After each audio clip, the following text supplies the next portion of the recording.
ओम नमो भगवते वासुदेवाय नमः। आपके अपने YouTube चैनल जय मां कंजक में आपका बहुत बहुत स्वागत है। श्रीमद् भागवत पुराण की कथाओं को आगे बढ़ाते हुए आज की कथा का आरंभ हम भगवान श्री राम की शेष लीलाओं का वर्णन अध्याय से करेंगे। उम्मीद करती हूँ कथा का पूरा फल लेने के लिए आप कथा को शुरू से लेकर अंत तक जरूर श्रवण करेंगे। ओम नमो भगवते वासुदेवाय नमः। श्री सुखदेव जी कहते हैं, परीक्षित, भगवान श्री राम ने गुरु वशिष्ठ जी को अपना आचार्य बनाकर उत्तम सामग्रियों से युक्त यज्ञों के द्वारा अपने आप ही अपने सर्वदेव स्वरूप स्वयं प्रकाश आत्मा का यजन किया। उन्होंने होता को पूर्व दिशा, ब्रह्मा को दक्षिण, अधर्वयु को पश्चिम और उद्गाता को उत्तर दिशा दे दी। उनके बीच में जितनी भूमि बच रही थी वे उन्होंने आचार्य को दे दी। उनका ये निश्चय था कि संपूर्ण भूमंडल का एकमात्र अधिकारी निसप्रेय ब्राह्मण ही है। इस प्रकार सारे भूमंडल दान करके उन्होंने अपने शरीर के वस्त्र और अलंकार ही अपने पास रखे। इसी प्रकार महारानी सीता जी के पास भी केवल मांगलिक वस्त्र और आभूषण ही बचे रहे। जब आचार्य आदि ब्राह्मणों ने देखा कि भगवान श्री राम तो ब्राह्मणों को ही अपना इष्ट देव मान रहे हैं, उनके हृदय में ब्राह्मणों के प्रति अनंत स्नेह है, तब उनका हृदय प्रेम से द्रवित हो गया। उन्होंने प्रसन्न होकर सारी पृथ्वी भगवान को लौटा दी और कहा कि प्रभु, आप सब लोगों के एकमात्र स्वामी हैं। आप तो हमारे हृदय के भीतर रहकर अपनी ज्योति से अज्ञान अंधकार का नाश कर रहे हैं। ऐसी स्थिति में भला आपने हमें क्या नहीं दे रखा। आपका ज्ञान अनंत है। पवित्र कीर्ति वाले पुरुषों में आप सर्वश्रेष्ठ हैं। उन महात्माओं को जो किसी को किसी प्रकार की पीड़ा नहीं पहुंचाते, आपने अपने चरण कमल दे रखे हैं। ऐसा होने पर भी आप ब्राह्मणों को अपना इष्ट देव मानते हैं। भगवान, आपके इस राम रूप को हम नमस्कार करते हैं। परीक्षित, एक बार अपनी प्रजा की स्थिति जानने के लिए भगवान श्री राम जी रात के समय छिपकर बिना किसी को बतलाए घूम रहे थे। उस समय उन्होंने किसी की ये बात सुनी।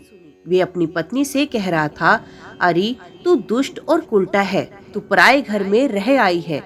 स्त्री लोभी राम भले ही सीता को रख ले, परंतु मैं तुझे फिर नहीं रख सकता। सचमुच सब लोगों को प्रसन्न रखना टेढ़ी खीर है, क्योंकि मूर्खों की तो कमी नहीं है। भगवान श्री राम ने बहुतों के मुंह से ऐसी बात सुनी तो वे लोकापवास से कुछ भयभीत से हो गए। उन्होंने श्री सीता जी का परित्याग कर दिया और वे वाल्मीकि मुनि के आश्रम में रहने लगी। सीता जी उस समय गर्भवती थी। समय आने पर उन्होंने एक साथ ही 2 पुत्र उत्पन्न किए।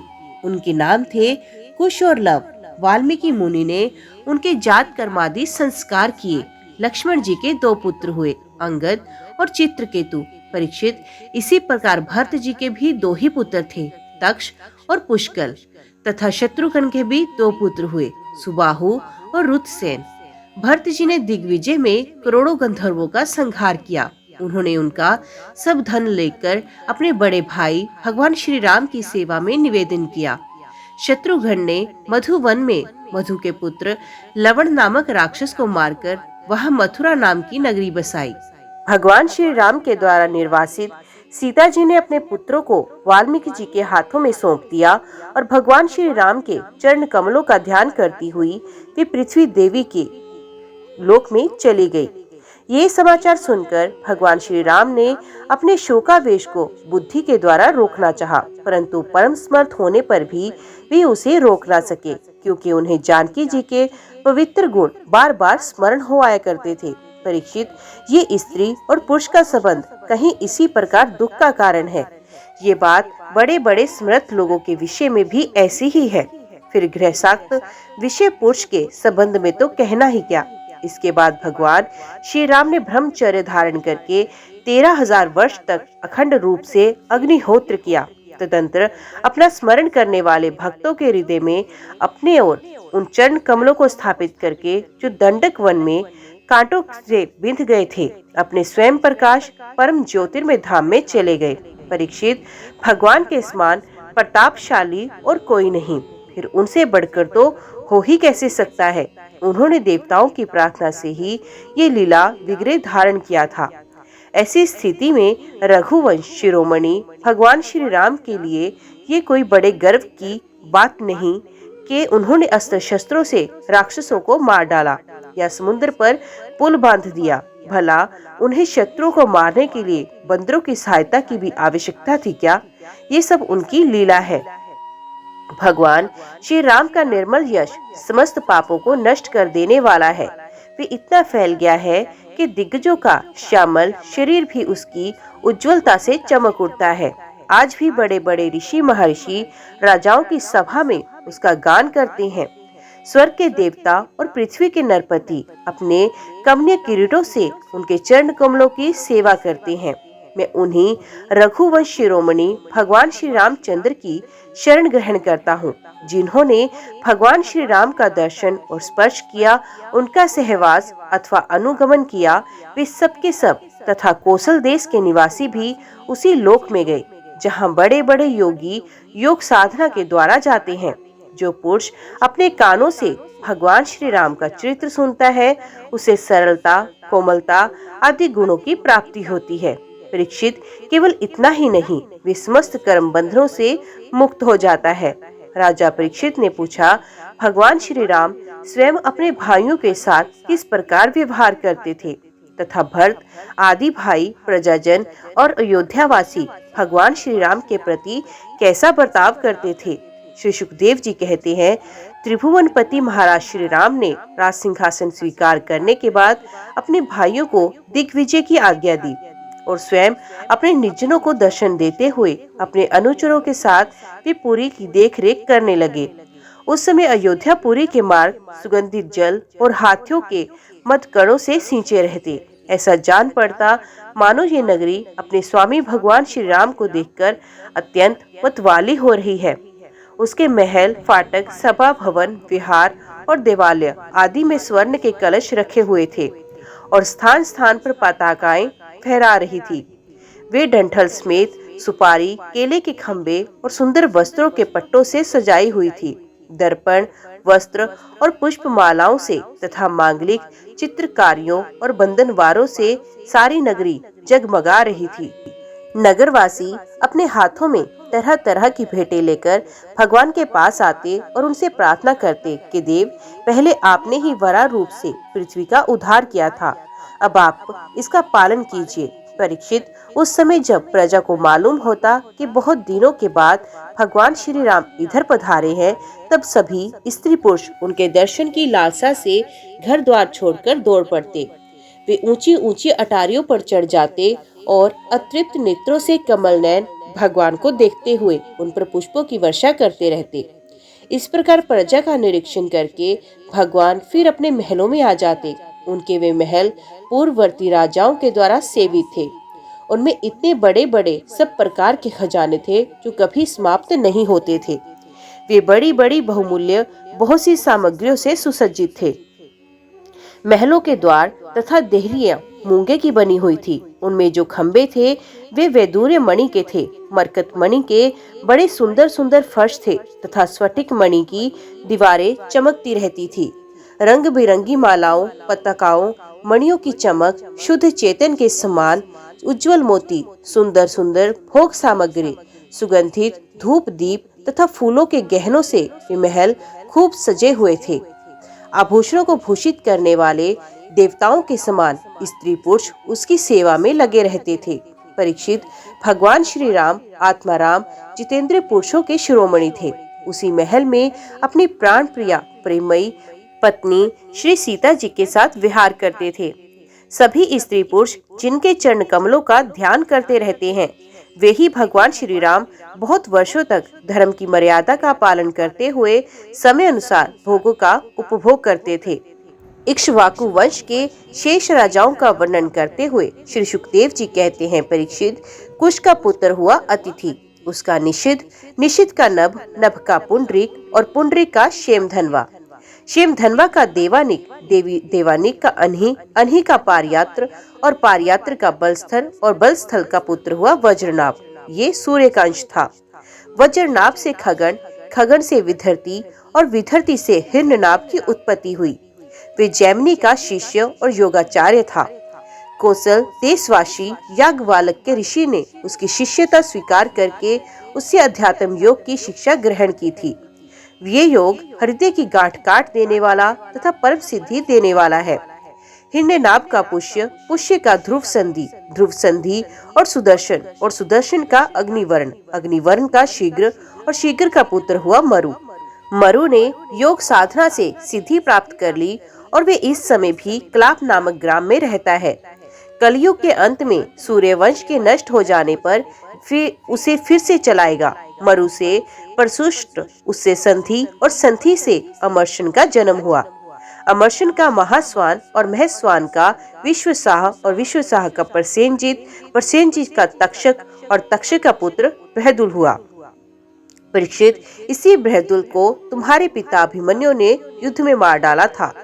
परीक्षित, इक्ष्वाकु वंश में इतने नरपति हो चुके हैं, अब आने वाले विषयों में सुनो।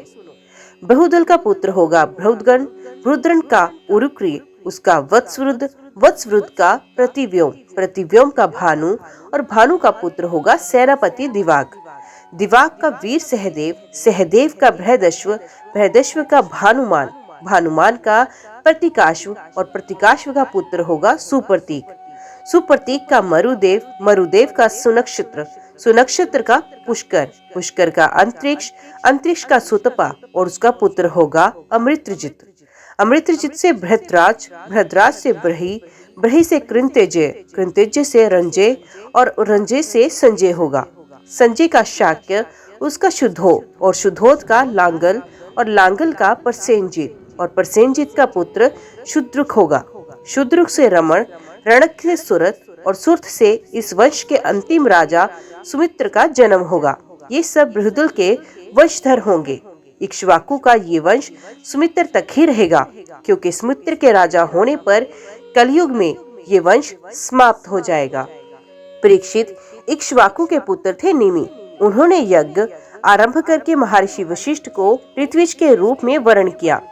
वशिष्ठ जी ने कहा कि राजन, इंद्र अपने यज्ञ के लिए मुझे पहले ही वर्ण कर चुके हैं। उनका यज्ञ पूरा करके मैं तुम्हारे पास आऊंगा, तब तक तुम मेरी प्रतीक्षा करना। ये बात सुनकर राजा निमि चुप ही रहे और वशिष्ठ जी इंद्र का यज्ञ कराने चले गए।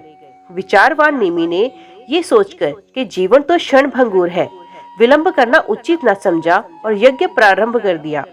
जब तक गुरु वशिष्ठ जी ना लौटे तब तक के लिए उन्होंने दूसरे ऋत्विजों को वर्ण कर लिया। गुरु वशिष्ठ जी जब इंद्र का यज्ञ करके वापस लौटे तो उन्होंने देखा कि उनके शिष्य निमि ने उनकी बात ना मानकर यज्ञ प्रारंभ कर दिया है। उस समय उन्होंने शाप दिया कि निमि को अपनी विचारशीलता और पांडित्य का बड़ा घमंड है, इसलिए इसका शरीर पात हो जाए।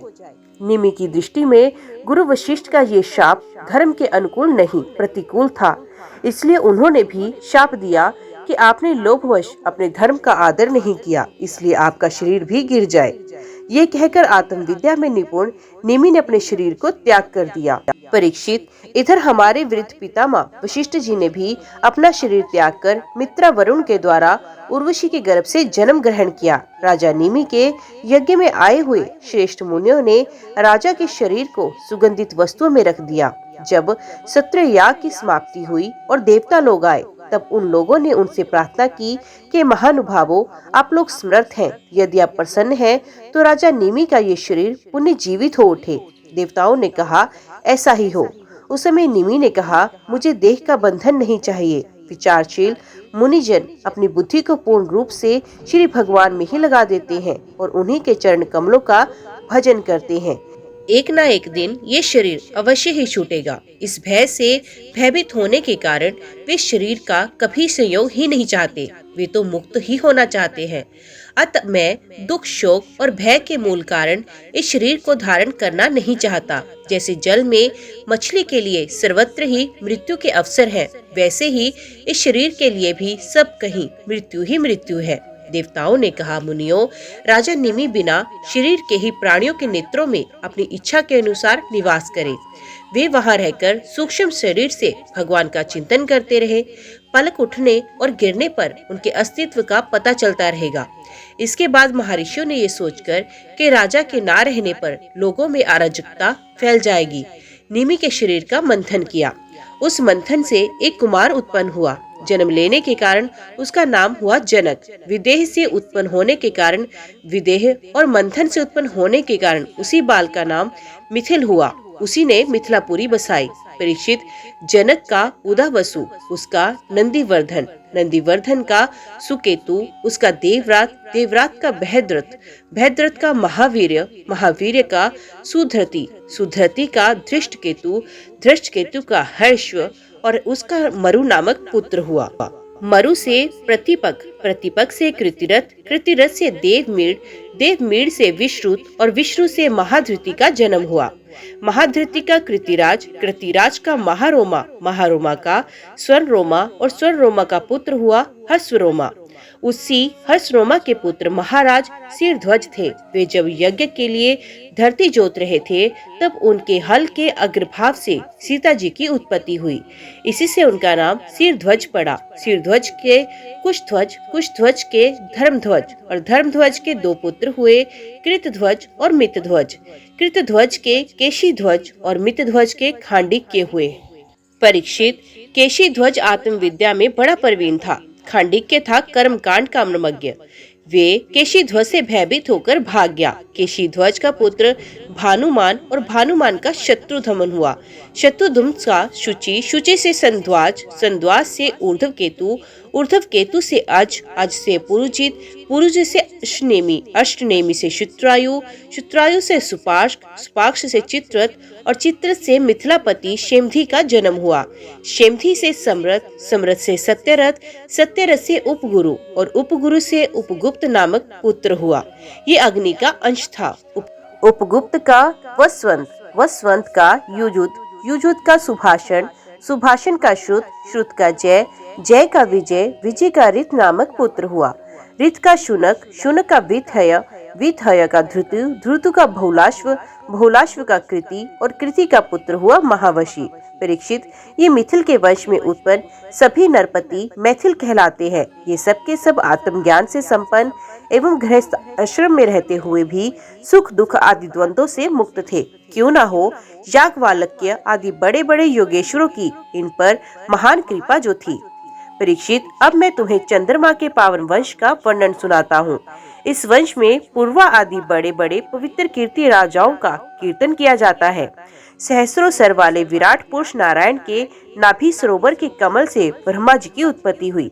ब्रह्मा जी के पुत्र हुए अत्रि। वे अपने गुणों के कारण ब्रह्मा जी के समान ही थे। उन्हें अत्रि के नेत्रों से अमृत में चंद्रमा का जन्म हुआ। ब्रह्मा जी ने चंद्रमा को ब्राह्मण, औषधि और नक्षत्रों का अधिपति बनाया।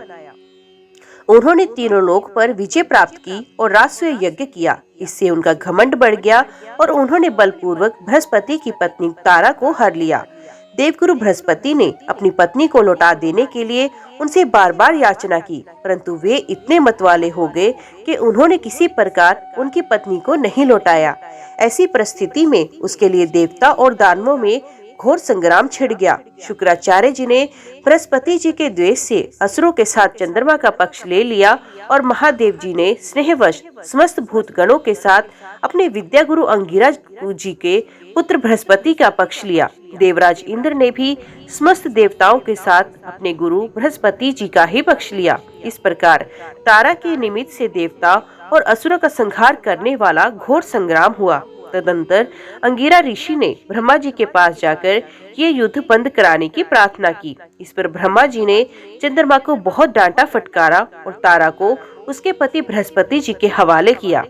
जब बृहस्पति जी को ये मालूम हुआ कि तारा तो गर्भवती है, तब उन्होंने कहा, दुष्टे, मेरे क्षेत्र में ये तो किसी दूसरे का गर्भ है, इसे तू अभी त्याग दे, तुरंत त्याग दे, डर मत, मैं तुझे जलाऊंगा नहीं।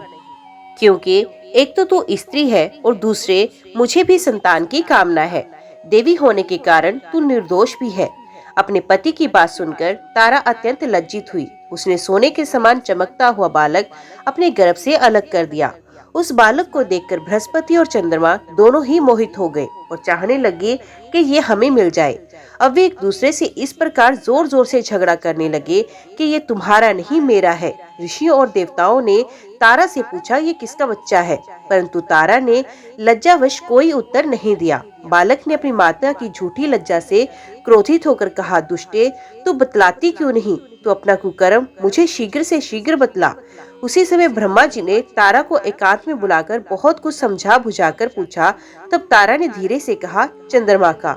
इसलिए चंद्रमा ने उस बालक को ले लिया। परीक्षित, ब्रह्मा जी ने उस बालक का नाम रखा था बुध, क्योंकि उसकी बुद्धि बड़ी गंभीर थी। ऐसा पुत्र प्राप्त करके चंद्रमा बहुत आनंदित हुआ। परीक्षित, बुध के द्वारा ईला के गर्भ से पूर्वा का जन्म हुआ। इसका वर्णन मैं पहले ही कर चुका हूँ। एक दिन इंद्र की सभा में देव ऋषि नारद जी पूर्वा के गुण, रूप, उदारता, शील स्वभाव, धन संपत्ति और पराक्रम का गान कर रहे थे। उन्हें सुनकर उर्वशी के हृदय में काम भाव का उदय हो आया और उसे पीड़ित होकर वे देवांगना पूर्वा के पास चली गई। यद्यपि उर्वशी को मित्रा वरुण के शाप से ही मृत्यु लोक में आना पड़ा था, फिर भी पुरुष शिरोमणि पूर्वा मूर्तिमान कामदेव के समान सुंदर है। ये सुनकर सुर सुंदरी उर्वशी ने धैर्य धारण किया और वे उनके पास चली गई। देवांगना उर्वशी को देखकर राजा पूर्वा के नेत्र हर्ष से खिल उठे। उनके शरीर में रोमांच हो आया। उन्होंने बड़ी मीठी वाणी से कहा। राजा पूर्वा ने कहा, सुंदरी, तुम्हारा स्वागत है, बैठो, मैं तुम्हारी क्या सेवा करूं? तुम मेरे साथ विहार करो, हम दोनों का ये विहार अनंत काल तक चलता रहेगा। उर्वशी ने कहा, राजन, आप सौंदर्य के मूर्तिमान स्वरूप हैं। भला ऐसी कौन कामिनी है जिसकी दृष्टि और मन आप में आसक्त ना हो जाए? क्योंकि आपके समीप आकर मेरा मन रमण की इच्छा से अपना धैर्य खो बैठा है। राजन, जो पुरुष रूप गुण आदि के कारण प्रशंसनीय होता है वही स्त्रियों को अभीष्ट होता है। अत मैं आपके साथ अवश्य विहार करूंगी, परंतु मेरे प्रेमी महाराज, मेरी एक शर्त है। मैं आपको धरोहर के रूप में भेड़ के 2 बच्चे सौंपती हूँ, आप इनकी रक्षा करना। वीर शिरोमणि, मैं केवल घी खाऊंगी और मैथुन के अतिरिक्त और किसी भी समय आपको वस्त्रहीन ना देख सकूंगी। परम मनस्वी पूर्वा ने ठीक है ऐसा कहकर उसकी शर्त स्वीकार कर ली। और फिर उर्वशी ने कहा, तुम्हारा ये सौंदर्य अद्भुत है, तुम्हारा भाव अलौकिक है, ये तो सारी मनुष्य सृष्टि को मोहित करने वाला है। अरे देवी, कृपा करके तुम स्वयं यहाँ आई हो, फिर कौन ऐसा मनुष्य है जो तुम्हारा सेवन ना करेगा? परीक्षित, तब उर्वशी काम शास्त्रोक्त पद्धति से पुरुष श्रेष्ठ पूर्वा के साथ विहार करने लगी। वे भी देवताओं की विहार स्थली चैत्रथ, नंदनवन आदि उपवनों में उसके साथ स्वच्छंद विहार करने लगी। वे देवी उर्वशी के शरीर से कमल केसर की सी सुगंध निकला करती थी। उसके साथ राजा पूर्वा ने बहुत वर्षों तक आनंद विहार किया। वे उसके मुख की सुरभि से अपनी सुध बुध खो बैठते थे। इधर जब इंद्र ने उर्वशी को नहीं देखा तब उन्होंने गंधर्वों को उसे लाने के लिए भेजा और कहा, उर्वशी के बिना मुझे ये स्वर्ग फीका जान पड़ता है। वे गंधर्व आधी रात के समय घोर अंधकार में वहां गए और उर्वशी के दोनों भेड़ों को, जिन्हें उसने राजा के पास धरोहर रखा था, चुराकर चलते बने। उर्वशी ने जब गंधर्वों द्वारा ले जाए जाते हुए अपने पुत्र समान प्यारे भेड़ों की बेबे सुनी, तब वे कह उठी कि अरे, इस कायर को अपना स्वामी बनाकर मैं तो मारी गई। ये नपुंसक अपने को बड़ा वीर मानता है, ये मेरी भेड़ों का भी ना बचा सका। इसी पर विश्वास करने के कारण लुटेरे मेरे बच्चों को लूटकर ले जा रहे हैं। मैं तो मर गई। देखो तो सही, ये दिन में तो मर्द बनता है और रात में स्त्रियों की तरह डरकर सोया रहता है। परीक्षित, जैसे कोई हाथी को अंकुश से भेद डाले, वैसे ही उर्वशी ने अपने वचन बाणों से राजा को बिंध दिया। राजा पूर्वा को बड़ा क्रोध आया और हाथ में तलवार लेकर वस्त्रहीन अवस्था में ही वे उस ओर दौड़ पड़े। गंधर्वों ने उनके झपटते ही भेड़ों को तो वहीं छोड़ दिया और स्वयं बिजली की तरह चमकने लगे। तब राजा पूर्वा भेड़ों को लेकर लौटे। तब उर्वशी ने उस प्रकाश में उन्हें वस्त्रहीन अवस्था में देख लिया। बस वे उसी समय उन्हें छोड़कर चली गई। परीक्षित, राजा पूर्वा ने जब अपने श्यान नगर में अपनी प्रियतमा उर्वशी को नहीं देखा तो वे अनमने से हो गए। उनका चित्त उर्वशी में ही बसा हुआ था। वे उसके लिए शोक से विह्वल हो गए और उन्मत्त से भांति पृथ्वी में इधर उधर भटकने लगे। एक दिन कुरुक्षेत्र में सरस्वती नदी के तट पर उन्होंने उर्वशी और उसकी 5 प्रसन्नमुखी सखियों को देखा और बड़ी मीठी वाणी से कहा, प्रिय तनिक ठहर जाओ, एक बार मेरी बात तो सुनो। निष्ठुरे, अब आज तो मुझे सुखी किए बिना मत जाओ, क्षण भर ठहरो, आओ हम दोनों कुछ बातें तो कर ले। देवी, अब इस शरीर पर तुम्हारा कृपा प्रसाद नहीं रहा, इसी से तुमने इसे दूर फेंक दिया। अत मेरा ये सुंदर शरीर अभी ढेर हुआ जाता है और तुम्हारे देखते देखते इसे भेड़िए और घीत खा जाएंगे। उर्वशी ने कहा, राजन, तुम पुरुष हो, इस प्रकार मत करो। देखो, सचमुच ये भेड़िए तुम्हें खा ना जाएं। स्त्रियों की किसी के साथ मित्रता नहीं हुआ करती। स्त्रियों का हृदय और भेड़ियों का हृदय बिल्कुल एक जैसा होता है। स्त्रियां निर्दयी होती हैं, क्रूरता तो उनमें स्वाभाविक ही रहती है। तनिक सी भी बात में चिढ़ जाती हैं और अपने सुख के लिए बड़े बड़े साहस के काम कर बैठती हैं। थोड़े से स्वार्थ के लिए विश्वास दिलाकर अपने पति और भाई तक को मार डालती हैं। इनके हृदय में सौहार्द तो होता ही नहीं। भोले भाले लोगों को झूठ मूठ का विश्वास दिलाकर फांस लेती हैं और नए नए पुरुष की चाट से उल्टा और स्वच्छतांद्री बन जाती हैं। तो फिर तुम धीरज धरो, तुम राजराजेश्वर हो, घबराओ मत। प्रति 1 वर्ष के बाद एक रात तुम मेरे साथ रहोगे, तब तुम्हारे और भी संतानें होंगी। राजा पूर्वा ने देखा कि उर्वशी गर्भवती है, इसलिए वे अपनी राजधानी लौट आए।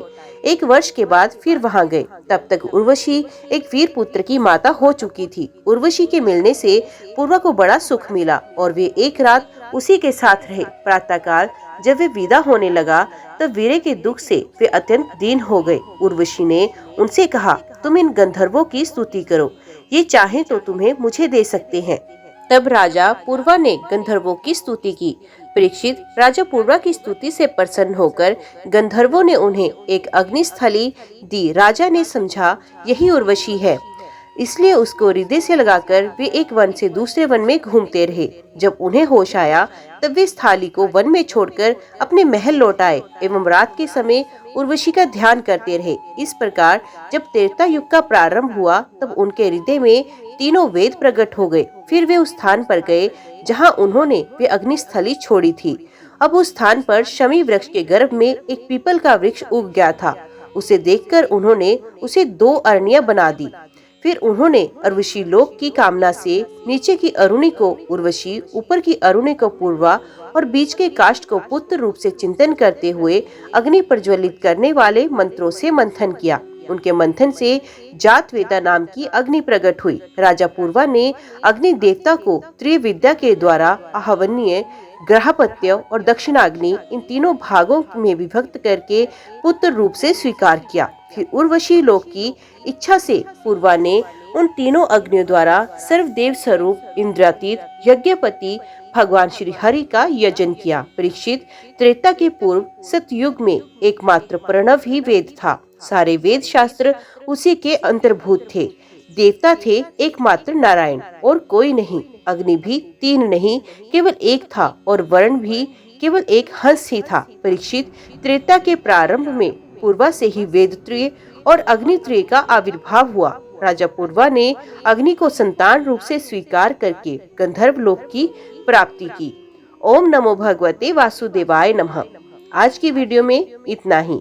उम्मीद करती हूँ वीडियो आपको पसंद आई होगी। वीडियो पसंद आई हो तो वीडियो को लाइक और चैनल को सब्सक्राइब जरूर कीजिएगा। जय श्री हरि लिखकर कमेंट बॉक्स में अपनी हाजिरी और अपने सुझाव देना ना भूलिएगा। तो मिलते हैं अगले अध्याय के साथ। तब तक के लिए देखते व सुनते रहिए। जय मां कंजक, जय माता दी।